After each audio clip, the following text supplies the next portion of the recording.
대선이 19일밖에 남지 않았습니다. 정말 얼마 남지 않았죠. 자, 오늘의 대선 빅매치 라인업부터 살펴보시죠. 오늘 라인업은 이겁니다. 자, 이재명 후보는 이순신처럼이라고 외쳤고요. 김문수 후보는 뭐라고 외쳤을까요? 이재명 후보 얘기부터 들어보시죠.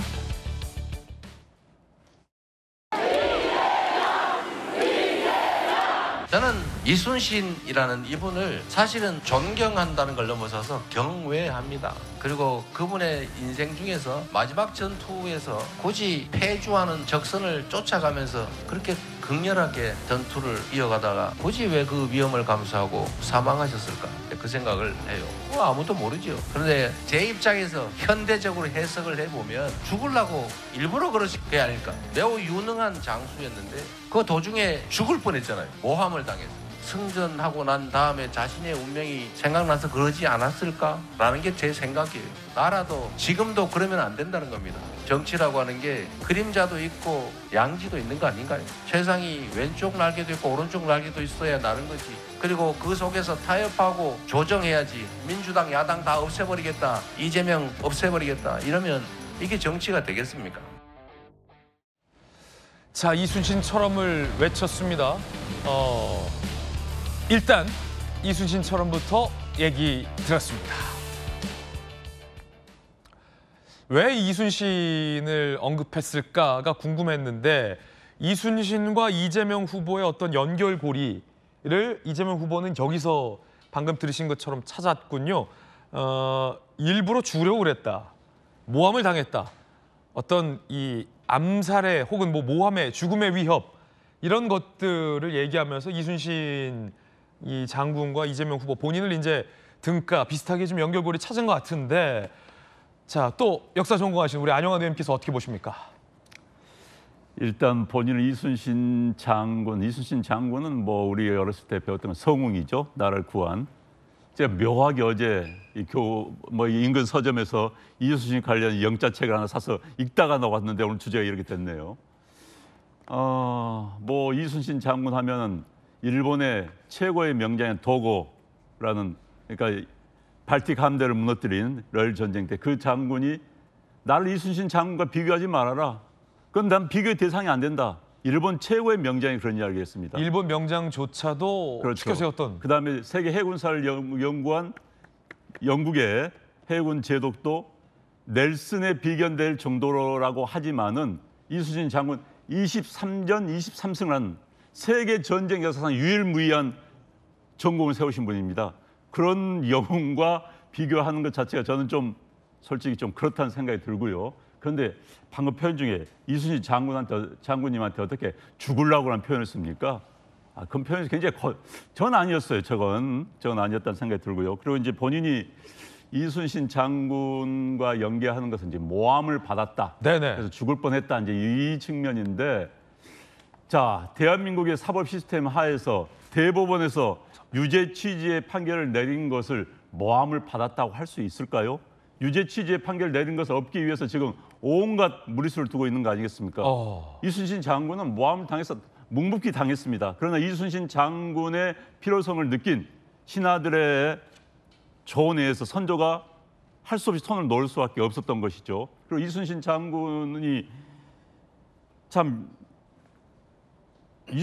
자리를 탐하지 않았어요. 제 이름 말하려니까 참 목이 맵니다만 이순신 장군은 이랬습니다. 당신 유성룡과 인척 관계에 있으니까 당시 인사권을 쥐고 있던 유성룡에게 한번 찾아가 봐라. 싫다. 가까이 가기도 찾아가지 않겠다. 왜? 오해받기 싫으니까. 그렇게 이순신 장군은 무리하게 권력을 추구하지 않았습니다. 무리하게 정말 주위 측근들을 희생시켜가면서 그러지 않았거든요. 그래서 이순신 장군과 비교하지는 하고는 싶겠지만은 저런 식으로 비교를 해서는 안 된다는 생각이 들고요.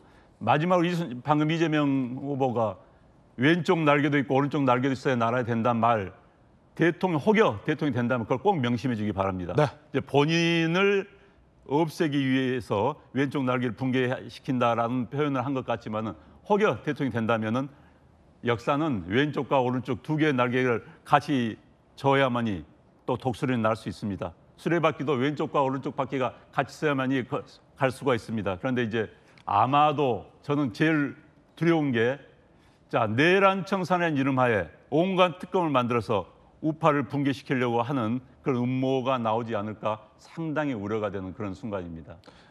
안영환 의원님의 어떤 의견 들어보셨습니다. 이번엔 홍익표 대표님의 의견도 궁금합니다. 네. 어제하고 오늘 이제 공교롭게도 이재명 후보의 일정이 그 영호남 지역의 이순신 장군과 관련된 장소를 이제 쭉 이어지는 것 같습니다. 오늘은 이제 여수광양 쪽으로 가시니까요.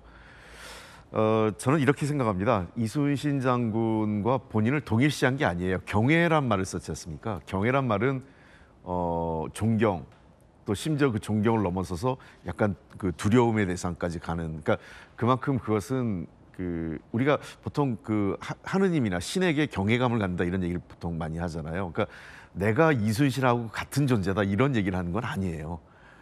자기가 본받고 따르고 싶다는 의미지 동일시했던 건 아니기 때문에 마치 나를 이순신하고 똑같다 이런 사람으로 얘기한 그런 그 과대 이렇게 그 스스로를 그렇게 평가는 아니고 네네. 다만 본인은 이순신 장군의 몇 가지 점을 그 담고 싶어했던 것 같아요.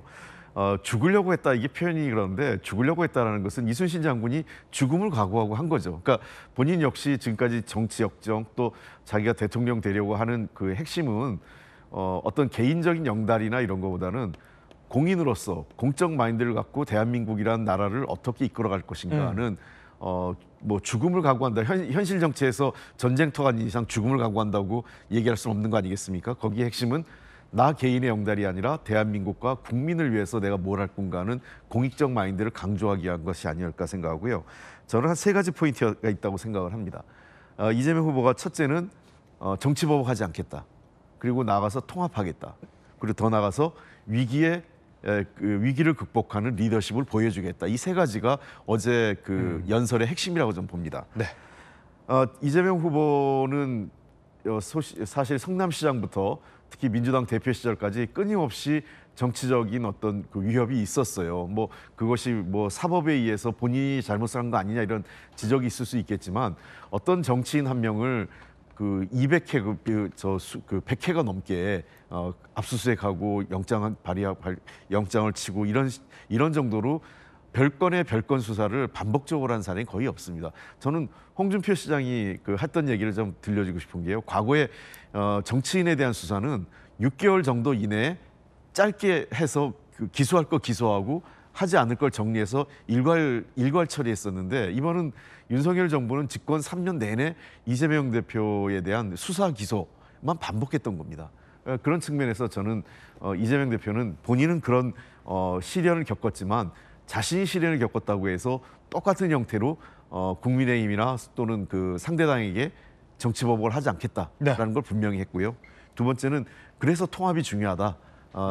내가 그런 정치적 고난을 겪어봤고 순환을 겪었기 때문에 더 통합에 대해서 절실하게 느끼고 있고 통합을 하는데 자신이 있다. 그리고 의지가 있다는 걸 확인한 겁니다. 그다음에 가장 중요한 것은 대한민국 외 위기죠.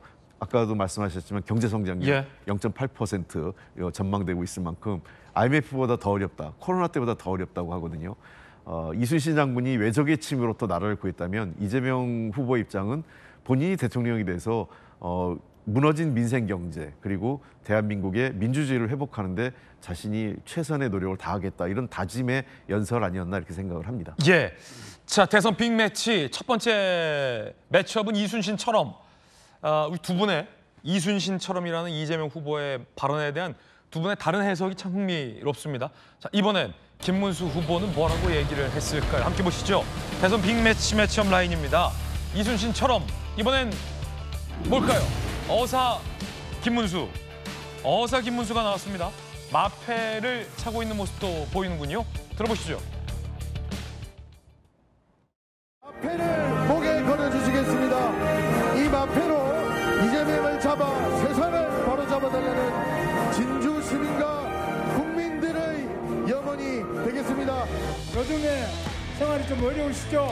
우리 국민의힘에서 국회의원들이 많이 오셨습니다만은 다들 노력을 하고 있는데 부족한 점이 많습니다. 그래서 저희가 우선 큰 점로 앞으로 더 잘하겠습니다. 다짐을 드리면서 시민 여러분들께 큰 절을 올리겠습니다. 앞으로 더 잘하겠습니다.